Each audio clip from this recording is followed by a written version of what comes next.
UK PM Theresa May. Getty Images, a recent cover page of renowned magazine The Economist called Brexit the mother of all messes. The editors might have been onto something. When Theresa May brought her hard-negotiated Brexit deal in front of the House of Commons in early January, she suffered the biggest defeat by a sitting government in the history of the institution. Ever since then, it has been amendments galore in Parliament.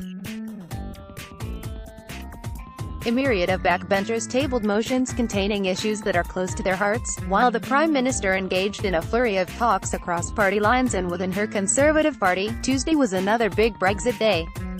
An amendment to rule out a disorderly Brexit achieved 318 votes in favour and 310 against. While this might sound encouraging, the amendment is non-binding and a no-deal Brexit remains a clear and present danger.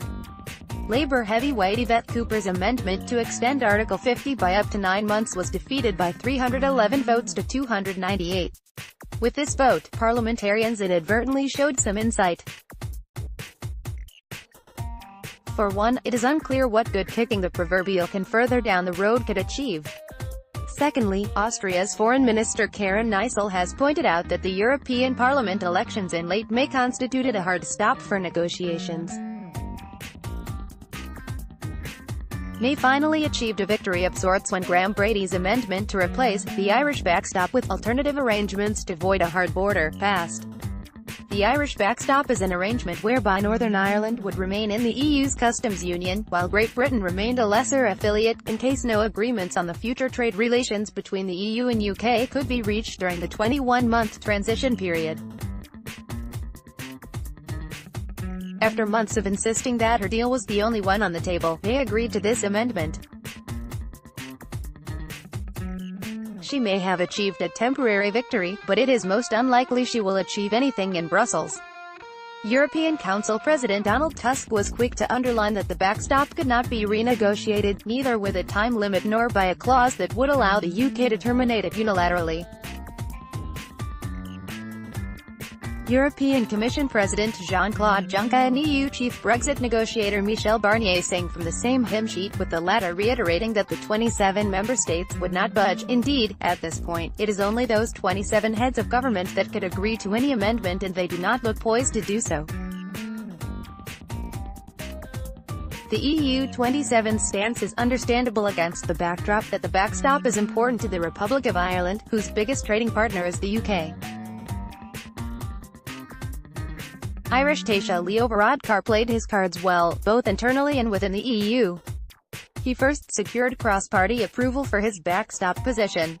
In other words, he does not have to contend with opposition politicians undermining his stance. This is precisely what May failed to do by leaving it so late to engage in cross-party deliberations. Worse, the constant twists and turns in Westminster and the apparent inability to reach a consensus put at stake Britain's reputation as a reliable partner on the international stage. The PM may have achieved a temporary victory, but it is most unlikely she will achieve anything in Brussels. Cornelia Meyer: the problem is that the Brexit debate has split the country right down the middle. A recent survey showed that party, political affiliations matter less to everyday Britons than where they stand on Brexit. 44% of people questioned said they felt strong identity on the Brexit issue, and 33% opted for fairly strong. Put this against how they voted on party identity, where only 9% had a strong identity and 28% fairly strong. This means that the leaders of the two major parties, Jeremy Corbyn and May, risk splitting their parties over Brexit. Therefore, both have sadly put party before country when it comes to the Brexit debate. They also left it late to engage directly. They finally met for the first time on Wednesday and promptly talked cross purposes.